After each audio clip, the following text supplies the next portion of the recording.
If there is one thing House Republicans can always promise these days, it is more chaos.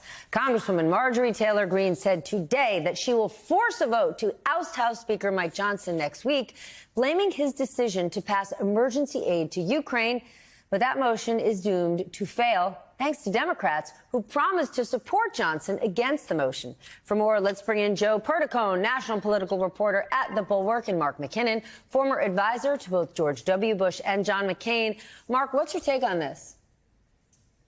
Well, Republicans have just clawed their way to the bottom. And the problem is that they, even though it's a slim majority, they're in the majority. And increasingly, they're realizing that they can't go home and say that they've done anything. And they're starting to get the signal, including and especially from the top from Donald Trump, that this ain't working for his reelect.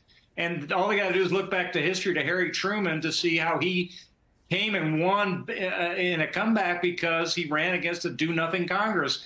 And they realize that if they're in the majority and they're the do-nothing Congress, that is not an asset for Donald Trump. So increasingly, people are getting the drill that all Marjorie Taylor Greene is a human agitation machine, and she's just clawed her way to the bottom. All right, Joe, it's your first visit to the 11th hour, so we're going to make you answer the impossible.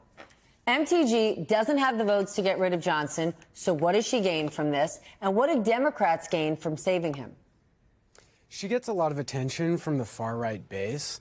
I was at that press conference this morning, and it was just kind of a freewheeling thing. She was wearing a MAGA hat at one point. She likes to do this, and it gets that attention that she wants, and I think that's why you might see a few more, but certainly not enough Republicans come and support her cause. If she does bring this up, she's been threatening it for weeks, but she says she's going to do it next week. As far as Democrats, they can say that they're actually interested in governing, which it's been shown that they are. That's why they wanted to pass the big foreign aid package.